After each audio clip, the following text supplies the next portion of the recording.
Good day and welcome to the third episode of the CVC Spotlight, where the Chagrin Valley Conference's top teams and top athletes take center stage.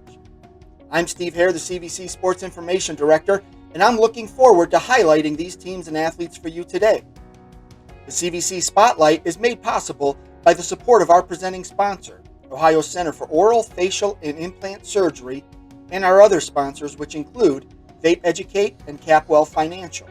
Ohio Center for Oral, Facial, and Implant Surgery diagnoses and treats facial pain and injuries, and also offers a full range of dental implants and bone grafting procedures.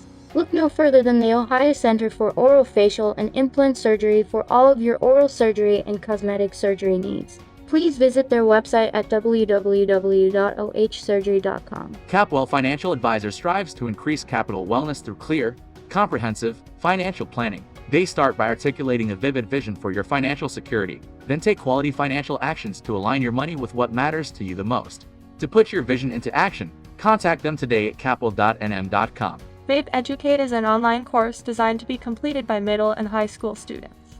However, most certainly can be beneficial to anyone interested in learning more about e-cigarettes, vaping, and juuling. Schools are using Vape Educate as an educational program for teachers, parents, and other community members. Visit vapeeducate.com to learn more. Welcome back to the CVC Spotlight. The high school golf season is winding down as the Division II and Division III state tournament approaches this weekend, and on Monday, October 12th, the Division I district tournaments will be held. On Friday, October 16th, Independence's girls golf team will chase its second Division II state title since 2017, and Hawkins sophomore Ella Wong will make a second straight trip to the state tournament. Independence won the sectional title and last week finished second at the district tournament. That earned the Blue Devils a shot at the state title this weekend. We featured the Blue Devils on episode 2 of the CVC Spotlight. Meanwhile, Wong hopes to move up the leaderboard in her second straight trip to the state tournament. She finished 17th last year as a freshman. Oh, well, last year I placed 17th, and this year I'm hoping to place top 10. Last year on the first day I shot 81, and then the second day I shot 80. So this year I'm hoping to shoot 78 or lower both days. My goal for this golf season was to shoot consistently in the 70s in all my tournaments, and I did accomplish that goal. I believe my lowest score was 74, and I also broke a school record with that for the lowest round on 18. Wong shot a 75 last week to earn a share of the district title. That all started with her work on the greens. My putting was really good on the back nine especially. I was making all my putts 10 feet and under, so I had a lot of birdies on the back nine, so that really helped me. I didn't play very well on the front though. I shot 40 and then 35 on the back, which was even. And the front nine, I had a double bogey because my drive wasn't straight. So definitely at the district's course, the front nine was a little narrow, so staying straight was very important on that course. Last fall, Wong was a bit nervous heading into the state tournament. With that experience behind her, she'll head into this weekend's two-day event with a different mindset and a lot more confidence. Going into the state tournament this year, I'm pretty confident because I'm pretty happy with how I've been playing so far, and I'm just going to continue working hard this week and practicing every day. So hopefully I'll be able to play better this year than I did last year. And I think I know the course better now since I did play there last year, and I'll have another practice round before the tournament this year too. Harvey senior Connor Hedrick became the first Red Raider to advance to the district tournament in 25 years when he shot a 75 to finish second at the Division I Quail Hollow sectional. Hedrick is making the most of his senior year, and he's enjoying every swing. It's been exciting. I didn't really expect it to go this way, but I've just played some really solid golf and things have turned out well. For Hedrick, the success this season is the result of hard work he put in to improve certain parts of his game. By cutting down on the number of strokes it takes for him to reach the green, he's been able to trim several shots from his score every round. Really, the biggest thing has been around the greens. In the past couple of years, I've struggled to try to get up and down and hit greens in regulation. And this year I've kind of really worked on that and got that to improve. But I've had some troubles with driver, and 3 hybrid has been a solid club to go to off the tee. So that sets me up real good for 90% of the holes that I play. And then getting to the green, I can do much better than I did a couple years ago. And if I do miss the green, I'm able to get up and down.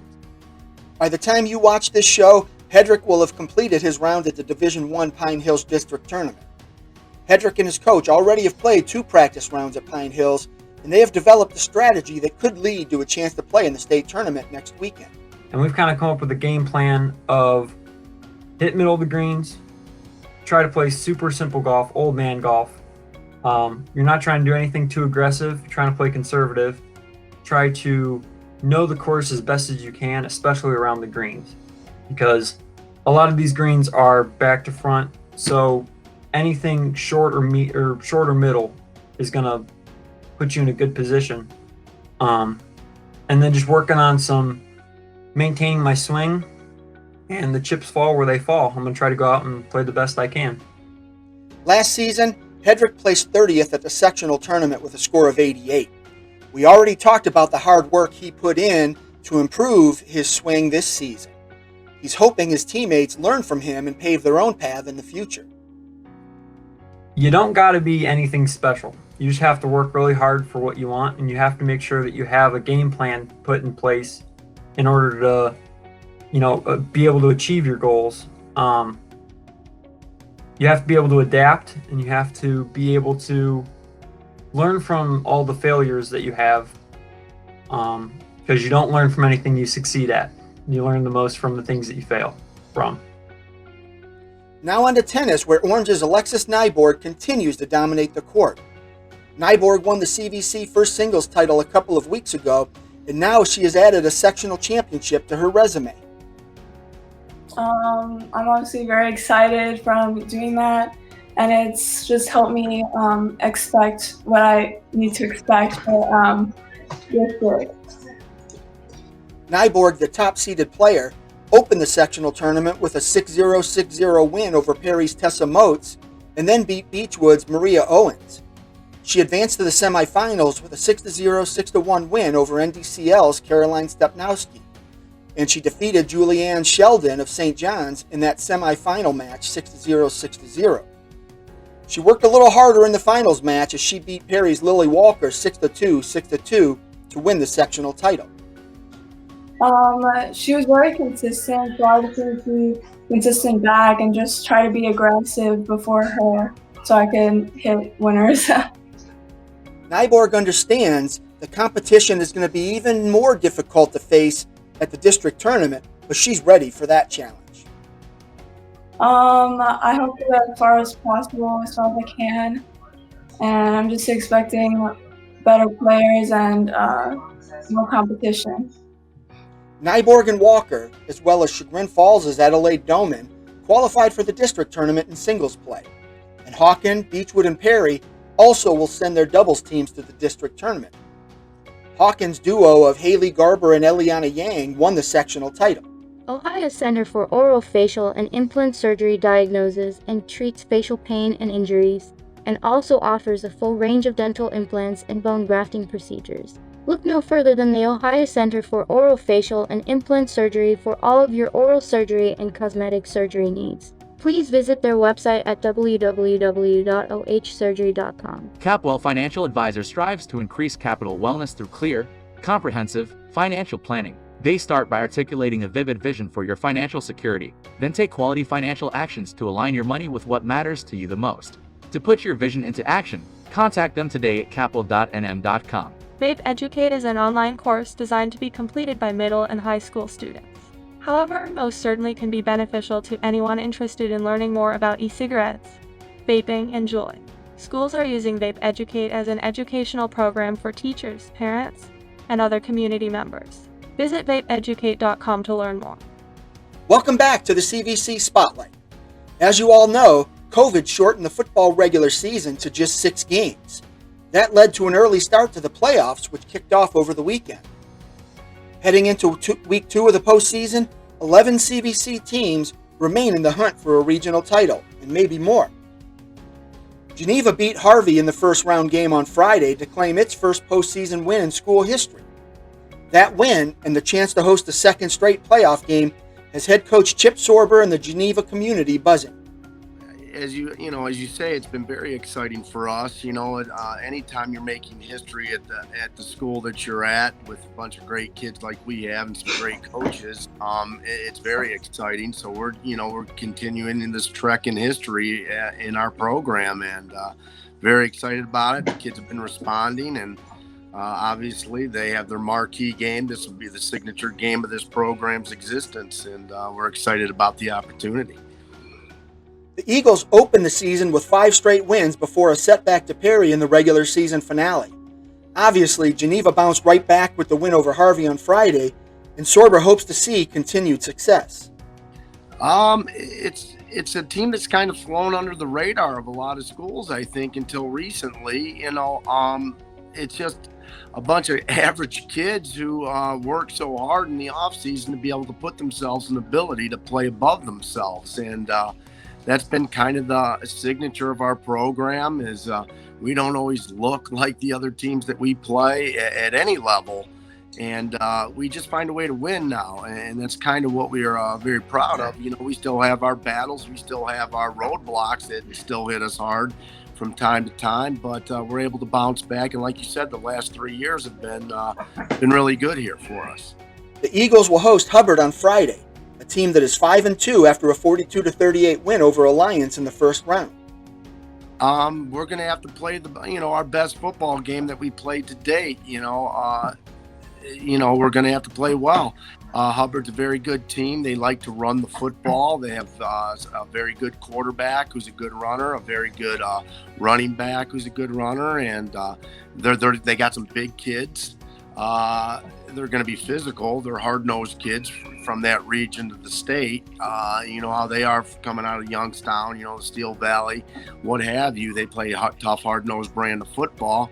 But that's okay with us because that's what we prefer to play ourselves. So they're a good football team. They're 5-2 for a reason. And it's going to be who plays well at this time of year. It's like any other sport. When you get into the postseason, you have to play well. And we're hoping that we play our best football game. For senior quarterback Ben Scabona, this season has been a dream come true. Oh, it's super exciting, especially from a player perspective. I know all the guys growing up, we've all dreamed about going to the playoffs. And really, we kind of knew growing up that we were going to make it. And so it's nothing new. With size and speed, Geneva's offense likes to overwhelm opposing defenses, but the Eagles also have the ability to spread the field vertically when the opportunity arises. It's always good. We always catch the defense off guard because if they're thinking Charles up the middle, then we go outside. If we go outside, then we go Charles up the middle, and then we always can pass the ball. That's always our hidden talent. We can always throw the ball around if we want to. So. Scabona learned a lot from the older players who came before him, and now, especially considering the success his senior class has enjoyed, he's hoping the future Eagles benefit from the legacy this team leaves behind. That legacy was founded upon hard work and dedication. Really what we took from another class, just keep grinding. The off season, you have to lift, you have to condition. You can't just come in the summer 2 days and just be ready. You have to, from January to March, you got to be grinding. Trinity also picked up a monumental win after beating Rittman on Saturday 25-7. The postseason victory was the first for the Trojans since 1980 when the team won the state title. It was especially exciting for Trinity head coach Jeff McSweeney, who was a freshman at the time. Yeah, it was very exciting. I told them that after the game. I didn't mention it when any time prior to, because I knew about it.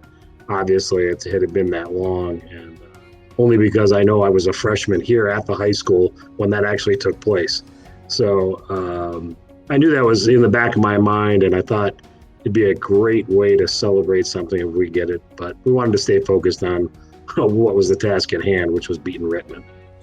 Trinity's success hasn't been an accident. The Trojans have worked hard and have taken advantage of their strengths in jumping out to a 5-2 record.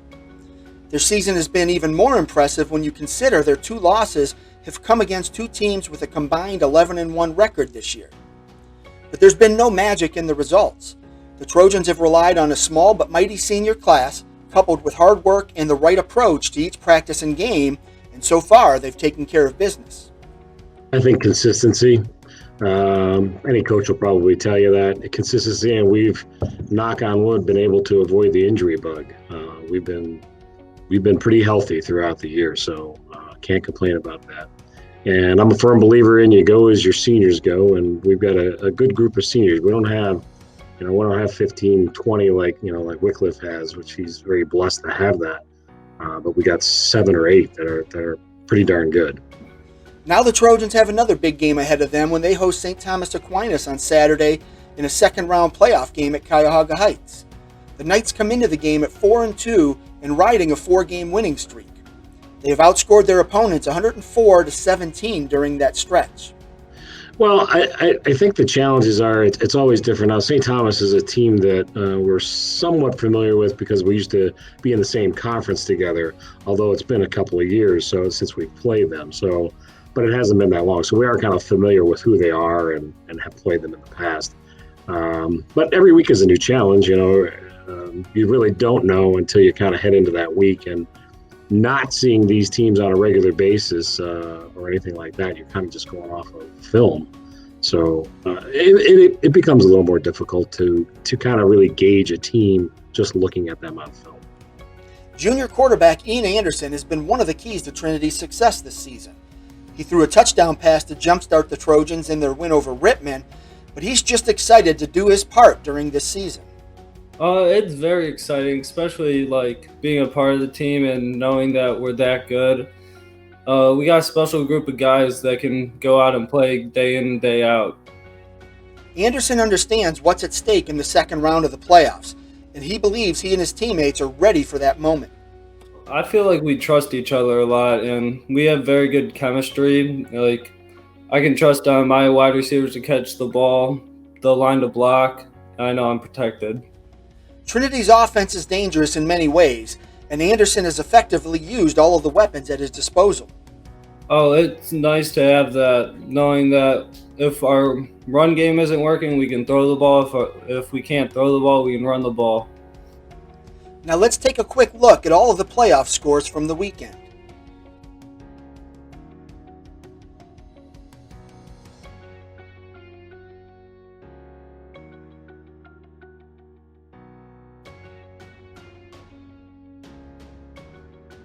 Ohio Center for Oral Facial and Implant Surgery diagnoses and treats facial pain and injuries, and also offers a full range of dental implants and bone grafting procedures. Look no further than the Ohio Center for Oral Facial and Implant Surgery for all of your oral surgery and cosmetic surgery needs. Please visit their website at www.ohsurgery.com. Capwell Financial Advisor strives to increase capital wellness through clear, comprehensive financial planning. They start by articulating a vivid vision for your financial security, then take quality financial actions to align your money with what matters to you the most.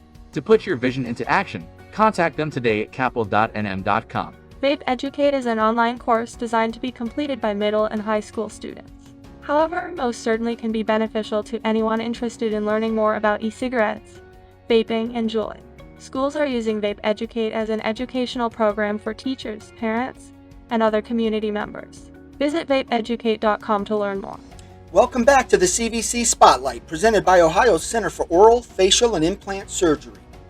On Sunday, the Northeast District Athletic Board held its online seeding meetings to draw the brackets for the soccer and volleyball postseason tournaments. I checked in with Chris Lilstrung of the News-Herald for his thoughts on how CVC teams will fare in the soccer playoffs. Kirtland's girls team earned a number 2 seed in Division III, and Lilstrung believes the Hornets can make another deep postseason run. I think the best shot, as it's been the case the last few years, is certainly the Kirtland girls. I think they have a good chance of making another deep run. They're obviously a bit of a different identity this year after graduating that senior class from a year ago. Players obviously such as Maya Zavko, Lydia Roden, who had been around forever, ever, but it's a very strong side with Erica Chip up top, certainly. Ari Evans-Roscos is center mid. They have just a very complete side, and Ed does such a great job there apparently year in and year out with the strength of schedule and the caliber competition they play. I think Kirtland has a shot of making another deep run in D3 for sure. Best shot there for sure. He also likes what he has seen out of Chagrin Falls and West Geauga girls team. I really like West G. It's interesting. I saw them yesterday as we're recording this. They were playing out at Madison, and was very pleased with the second half that they put in there. I think when Chagrin plays that possession game, they can be a very solid side with Peyton Gellin and Sarah Burgess. Alana McGinnis has really come on this year. They have a very solid side. West G with that 4-3-3 formation, they're just scary with Nikki Airbar up top. Frankie Flesher's really coming to her own as a sophomore. That midfield play with Ray Airbar and Bailey Zanella, Aubrey Zanella anchoring that back line. If it's head-to-head at any point in that process, I like West G's chance. Chagrin is a very solid side as well. That could be a match that could go either way, but that with West G, that Menor result was interesting to me. That confused me when they lost to them 1-0, but they've had such a solid season overall, beating 6 of our top of the crop sides. So I really like West G's overall body of work at the moment. I could see that swinging either way if they played head-to-head. Lil Strung has been impressed with the Chagrin Falls boys side, especially its effort on the defensive side of the field. And in Division III, Kirtland is positioned for another deep run in the playoffs. Well, Chagrin Falls, they're still unbeaten and looking very strong. That defensive third play is what really stands out to me with them. Just a group in the back with JT Martin at center back and Jack Stauffer in goal. John Ranieri at outside back. They have some veteran pieces back there, and that midfield play is so good with Ian Zitney and company, Ellis Clark. They have some solid pieces in that side. I've been very impressed with the way that they've been playing. I think they can get on a deep run. They've had some tough luck with that district that they've played in the last handful of years.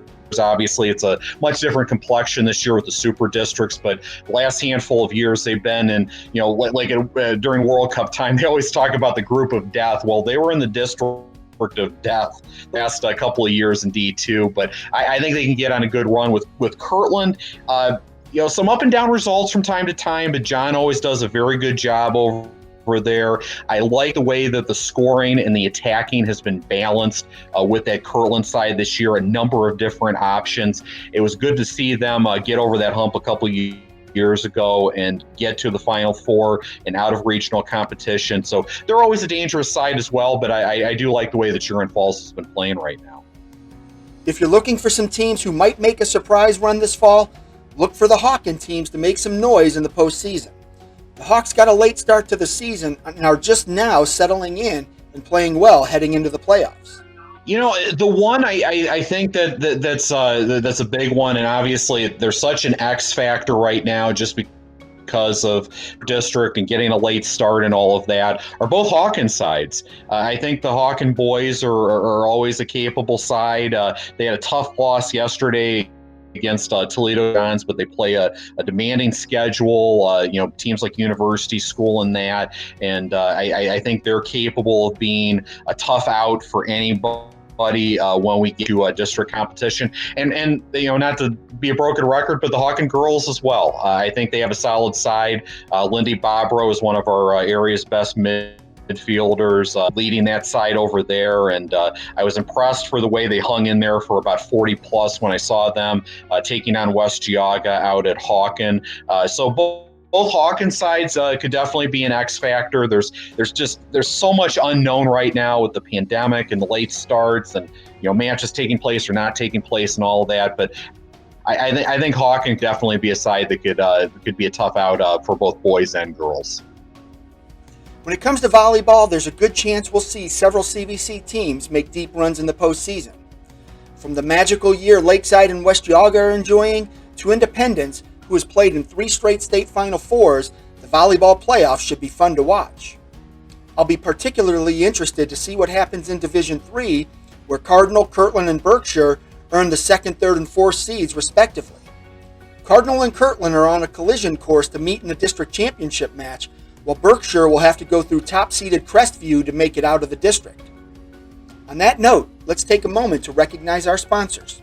Ohio Center for Orofacial and Implant Surgery diagnoses and treats facial pain and injuries, and also offers a full range of dental implants and bone grafting procedures. Look no further than the Ohio Center for Orofacial and Implant Surgery for all of your oral surgery and cosmetic surgery needs. Please visit their website at www.ohsurgery.com. Capwell Financial Advisor strives to increase capital wellness through clear, comprehensive financial planning. They start by articulating a vivid vision for your financial security, then take quality financial actions to align your money with what matters to you the most.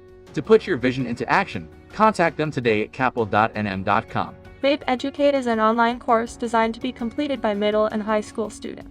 However, most certainly can be beneficial to anyone interested in learning more about e-cigarettes, vaping, and juuling.